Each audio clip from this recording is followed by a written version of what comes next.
ሰላም ጤና ይስጥልኝ የተወደዳችሁና ተከበራችሁ ክብራትና ክብራን አድማጭ ተመልካቾች በእያላችሁበት የዓለም ጥግ ሰላምታ ይድረሳችሁ። አድማጮቻችን ተመልካቾቻችን ለዛሬ አርብ ምሽት ይመጥናችኋል ያልኳቸውን አጫጭር የአገር ቤት መረጃዎችን ማሰማችኋለሁ። በቅድሚያም አርዕስቶቹን ኤርትራ ወታደሮቿን ወደ ድንበር እያስጠጋች መሆኑን መረጃ እየወጣ ነው። ግብጽና ኳታር ወደ ሞቃዲሾ የሚያደርጉትን የአየር በረራ ማቋረጣቸው መረጃ ደርሶናል። በኦሮሚያ ክልል ውስጥ አንዳንድ አንጃ ግራንጃ የሚፈጥሩትንና አብይ አህመድንና ሽመልስ አብዲሳን የሚቃወሙት ካሉ ግንባራቸውን በሉ ብሏል። ትዕዛዝ ተላልፏል።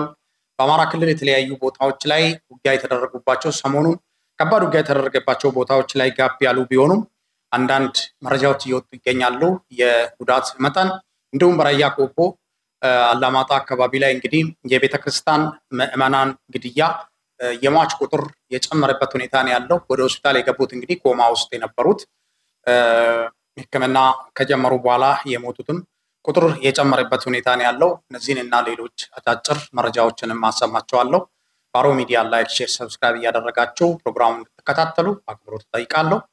ቀጥታ ወደ መረጃዎቹ ነው ማልፎ መረጃን የማስቀድምላችሁ የኤርትራ ወታደሮች ወደ ደቡባዊት ኤርትራ ማንደፍራ፣ ሰናፌ፣ አድኋላ መንቀሳቀሳቸው ተሰምቷል። ዛላምበሳ ድንበርም በርካታ ሰራዊት እንደሰፈረ ነው የተገለጸው። በአጠቃላይ ኤርትራ ሰራዊቷን ወደ ድንበር አካባቢ አስጠግታለች። ከዚሁ ጋር ተያይዞ እንግዲህ የማነ ገብረ መስቀል የኤርትራ ማስታወቂያ ሚኒስትር የድሮ ፈረስ የሆኑት በኢንፍሉዌንዛ በሽታ ተመቷል፣ የጎረቤት ሀገርን ወደብና ባህርን ለመንጠቅ ወደኋላ ዘመን ይመኛሉ ብለዋል። እንግዲህ አነጋጋሪ ጽሁፍ ጽፏል። ሌላው የግብጽና የኳታር አየር ወደ ሞቃዲሾ የሚያደርጉት የአየር በረራ አቋርጧል ምን የተባለው በሞቃዲሾ የተለያዩ ቦታዎች ላይ የሽብር ጥቃት ይደረጋል ተብሎ ተፈርቶ ነው። እንግዲህ አሜሪካ ባወጣችው መመሪያ መሰረት ነው ተግባራዊ እያደረጉ የሚገኙትም ተብሏል። በሌላ መረጃ እንግዲህ በአዋሳ ዩኒቨርሲቲ የደሞዝ ማሻሻያ የጠየቁት ግለሰቦች ታስሯል ተብሏል። አብዛኛው እንግዲህ ደሞዛቸው 1500 ብር ነው ሲከፈላቸው የነበረው ነው ተብሏል። ለ17 ዓመት በዝቅተኛ ደሞዝ ሲሰሩ የነበሩት ጭማሪ ሲጠይቁ ነው የታሰሩትም ተብሏል። ከነሱ በኋላ የመጡት ከፍተኛ ደሞዝ እየተከፈላቸው እንደሚገኝ ነው የተገለጸ። ዩኒቨርሲቲው ልትረብሹ ነው ተብሎ ነው እንግዲህ የታሰሩት ተብሏል። እንግዲህ አድማጮቻችን ተመልካቾቻችን 1500 ደሞዝተኛ ኢትዮጵያ ውስጥ አለ ወይ? አሁን 1500 ምንድን ነው የሚከፍለው? ይሄ ሰው የቤት ኪራይ ያለበት ከሆነ እንዴት እንደሚኖር እኔ ብቻ ለመስማትም ለመናገርም በጣም የሚከብድ። በአንድ በኩል የኢትዮጵያ ኑሮ ውድነት እየገለጽን በአንድ በኩል የ1500 ብር ደሞዝተኛ አለ ብለው ሲሉ በጣም የሚገርም ነው። እንግዲህ አንድ ጀሪካን ዘይት የምትገዛበት ገንዘብ ነው። እንግዲህ እንደ ኢትዮጵያ ኑሮ ውድነት ስንመለከት በጣም ሰው ቻይ ነው ጎበዝ። በእውነት በጣም የሚገርም ነው። ሌላው በአማራ ክልል በተለያዩ ቦታዎች ላይ ውጊያዎች ቀጥሏል። መከላከያ ፋኖ ከአርሶ አደር ጋር ተደባልቆብኛል ይላል። ፋኖ በምስራቅ አፍሪካ ጠንካራ ኃይል ገንብተናል ብሏል። አማራጭ የሆነ ኃይል ገንብተናል ያለው እንግዲህ ፋኖ አስረስ ማረ ዳምጤ ነው። በአንድ ግንባር ተገኝቶ ንግግር አድርጓል። ለፋኖዎቹ በርካታ ማብራሪያዎችንም የሰጠበት ሁኔታ ነው ያለው። በሌላ መረጃ በሰሜን ወሎ ራያ አላማጣ የቤተክርስቲያን ሰዎች እንግዲህ ሟች ቁጥር ጠዋት 3 ነበር። አሁን የሆስፒታል መረጃዎች እንግዲህ ቆስለው የገቡትም በኮማ ውስጥ የነበሩትም ሞተው የሟች ቁጥር 5 ደርሷል ተብሏል። እነዚህ ሰዎች ያስጨፈጨፋቸው እንግዲህ አንድ ግለሰብ ለመከላከያ በተሳሳተ መረጃ በቤተክርስቲያን ውስጥ ፋኖ ገብቷል ብለው ነው እንግዲህ በኮማንዶ እንዲጨፈጨፉ የተደረገው ተብሏል። አማራውን እያስበላ ይገኛል ያሉት ደግሞ በርካቶች ናቸው። እጅግ በጣም በሚያሳዝን ሁኔታ ምንም አይነት ነገር ፋኖቹ ወደ ቤተክርስቲያን ገብቶ ባልሉበት ቦታ እንግዲህ አማራ የሆነ አንድ ግለሰብ ለኮማንዶዎቹ ለመከላከያ ኮማንዶዎቹ ፋኖ እዚህ ቤተክርስቲያን ውስጥ ገብቷል ብሎ በተሳሳተ መረጃ ጥቆማ በመስጠት ነው እንግዲህ እነዚህ ሰዎች በአውቶማቲክ አብዛኛው እንግዲህ መርጌታዎች አይነ ስውር የሆነ መርጌታም በዚህ ውስጥ ህይወቱ አልፏል። እጅግ በጣም የሚያሳዝን ነው። አድማጮቻችን ተመልካቾቻችን በጣም ሌላው እንግዲህ አድማጮቻችን በሚንጃር አውራ ጎዳና ጋሜ ጎቢሶ በተባለው አካባቢ ላይ ከፋኖ ጋር የኦሮሚያ ክልል ልዩ ኃይል ውጊያ አድርጓል። ፋኖ ድል አግኝቻለሁኝ ብሏል። 7 የቡድን መሳሪያዎችንም ፋኖ ተረክቤያለሁኝ ብሏል። እንግዲህ አውራ ጎዳና መንደር እንግዲህ የቀሩትንም መንገድ እንሰራለን በማለት እንዲነሱ እያደረጓቸው ነው የሚገኙ ነው የተባለው። ቀደም ሲል እንግዲህ እንደምታውቁት እዚህ አካባቢ ላይ የአማራ ተወላጆች ተፈናቅለው ነበር። አሁን እዛ አካባቢ ላይ የቀሩትም መስቀልያ መንገድ ነው የሚሰራው ተብሎ ለመንገድ ይፈልጋል አካባቢ በማለት የቀሩትንም የማፈናቀል ስራዎች እየተሰራ እንደሚገኝ ነው የተገለጸው።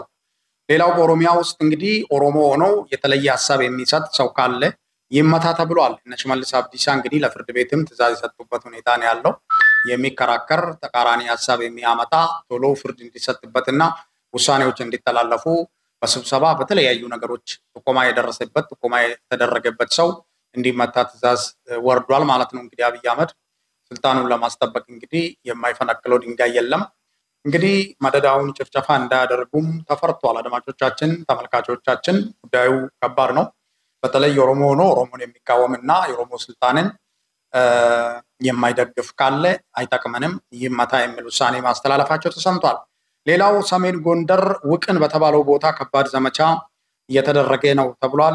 ውቅን በተባለው ተራራ ከባድ ውጊያ ማምሻውን ተቀስቅሷል ተብሏል። እንግዲህ 134 ሚሊሻ ያለቀበት ውጊያ ደቡብ ጎንደር፣ ማዕከላዊ ጎንደር እንደውም መናመቀጠዋ፣ እብናት፣ ጉና፣ ዛጎች፣ ደብረታቦር፣ ጋሳይ ዛሬ ውጊያው ጋብ ብሎ እንደዋለ የመረጃ ምንጮች ከቦታው መረጃን አድርሶናል።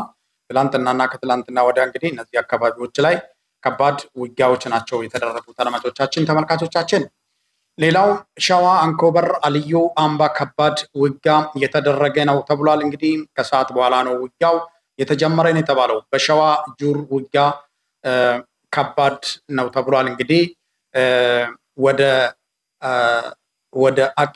ወደ አቂጤ ሲንቀሳቀሱ የነበሩት ተሽከርካሪዎች ላይ ነው እንግዲህ ጥቃት የተፈጸመው ተብሏል። የደፈጣ ጥቃት እንግዲህ አሁንም በሸዋም በተለያዩ ቦታዎች ላይ ፋኖ እየተጠቀመበት ይገኛል። በርካታ የመንግስት ወታደሮች ተሽከርካሪዎች ከቦታ ወደ ቦታ ሲንቀሳቀሱ አንደኛው ኃይል ሽፋን ለመስጠትም በሚንቀሳቀስበት ጊዜ 2-3 ጊዜ ደፈጣ እያጋጠማቸው እንደሚገኝ ነው የተገለጸው። ደብረታቦር የግል ጥበቃዎች እንግዲህ ተቋማት፣ ሱቆች፣ አንዳንድ ድርጅቶች ሲጠብቁ የነበሩት የግል ጥበቃዎች ታስሯል ተብሏል። ፋኖ ወደ ከተማ ሲገባ ለምን አልነገራቸውንም ተብሎ ነው እንግዲህ የታሰሩትም ተብሏል። በጣም የሚገርም ነው። እነዚህ የግል ጥበቃዎች ግማሹ ሱቅ ይጠብቃል፣ ግማሹ አንዳንድ ድርጅቶችን ይጠብቃል። ፋኖ እንግዲህ ደብረታቦር ሰርጎ ገብቶ ኃላፊዎችንም እርምጃ የወሰደበት ሁኔታ ነው ያለው እዛ አካባቢ ላይ ሲቪል አስተዳደሮች ላይ። አሁን እነሱ የሚሉት ምንድነው? እናንተ ጥበቃ ላይ ነበራችሁ፣ ፋኖ ወደ ከተማ ሲገባ ለምን አልነገራችሁንም ብለው በዚህ ምክንያት ነው ተሰብስቦ የታሰሩ ነው የተባሉ የተደበደቡትን መኖራቸው ተገልጿል። ሌላው ፍኖተ ሰላም ማክሰኝት አካባቢ ከጠዋቱ የነበረው ውጊያ ጂጋ አካባቢ እንግዲህ 35 የነፍስ ወከፍ መሳሪያ ፋኖ እጄ ገብቷል ብሏል። በምስራቅ ጎጃም መካከልም ውጊያ የነበረበት መሆኑን ነው እንግዲህ ፋኖች የገለጹ። አማራ ክልል እንግዲህ በተለያዩ ቦታዎች ላይ ጎጃም፣ ጎንደር በርካታ ውጊያዎች እየተደረጉ ይገኛሉ። ሌላው ቋራ ዛሬ ረፋድ ላይ 22 የመንግስት ወታደሮች ለፋኖ እጅ ሰጥቷል። በትላንትና 69 ወታደሮች ሞትና ቁስለኛ ሆኖ ነበር። 84 የቡድንና የነፍስ ወከፍ መሳሪያዎች ተማርከው እንደነበር ይታወሳል። በትላንትና በተደረገው ውጊያ እንግዲህ የሰሜን ምዕራብ ዕዝ ዋና አዛዥ ሌተናል ጀነራል ብርሃኑ በቀለ መልእክት ማስተላለፎ ነበር ተብሏል። ምን አይነት መልእክት እንዳስተላለፈ ባይታወቅም መደናገጥ ተፈጥሮ ነበር ነው የተባለው። እንግዲህ እዚህ አካባቢ ላይ ፋኖቹ የወሰዱት እርምጃ ጠንከር ያለ እንደሆነና ድል እንደቀናቸውና የሟችና የቁስለኛ ብዛትም የተመዘገበበትና የተማረኩ መሳሪያዎችም ግምት ውስጥ ሲገቡ መደናገጥ ተፈጥሯል ተብሏል። በሌላው ሞጣ ከረፋድ ጀምሮ በሶስት አቅጣጫ ፋኖቹ ውጊያ አድርጎ ወደ ከተማ ገብቶ ነበር። በኋላ ላይ ፋኖቹ ከከተማ መውጣታቸውን ተከትሎ እዛ አካባቢ ላይ ያለው ውጊያ ጋፕ ማለቱ ተሰምቷል። አድማጮቻችን፣ ተመልካቾቻችን እንግዲህ አማራ ክልል በሸዋ በወሎ እንዲሁም በጎንደርና በጎጃም የተለያዩ ቦታዎች ላይ ፋኖች ከውጊያው ጎን ለጎን ወታደሮችን እያሰለጠኑ እያስመረቁ ይገኛሉ። ውጊያውም ተጠናክሮ የቀጠለበት ሁኔታ ነው ያለው። ብልጽግና አንዳንድ ቦታዎች ላይ ደግሞ ድል አግኝቻለሁ፣ አንዳንድ ቦታዎች ላይ ፋኖቹ ከአርሶ አደሮቹ ጋር ተቀላቅለውብኛል ይላል። በአንድ በኩል አንጻራዊ ሰላም እያመጣው ነው ይላል፣ በአንድ በኩል ደግሞ እየተደመሰሱትን ሪፖርት እያደረገ ይገኛል። እንግዲህ መሬት ላይ ያለው እውነት እነሱ እንደሚናገሩት እንደሆነ ነው የተገለጸው። ምናልባት እነሱ የወረዳ ከተሞች ላይ ወደ ታች ወረዳቸውን የተመለከቱ እንጂ በዚህ በወረዳ ከተማና ወደ ቀበሌ ሰርጎ ሲገቡ ከቀሪ ክፍል ወይም ደግሞ ከማዘዣ ጣቢያቸው ሪቆ በሚሄዱበት ጊዜ አደጋውም የዛን አክል እንደሆነ ግምት ውስጥ አላስገቡም ይመስለኛል። አሁን ፋኖ አብዛኛው ቀበሌ ላይና ወረዳ ላይ ነው ድል እያገኘ የሚገኘው። ቀደም ሲልም ፋኖዎች ታጥቆ ለትልቅ ውጤት የበቁት ወረዳ ላይና ቀበሌ ላይ በሚደረጉ ውጊያዎች ናቸው። በስፋት ስለሚበተኑ ለደፈጣ በጣም አመቺ ሁኔታን ይፈጥራል። ህብረተሰቡ መረጃ ይሰጣል፣ ሲመለሱ ይመታሉ፣ ሲሄዱ ይመታሉ።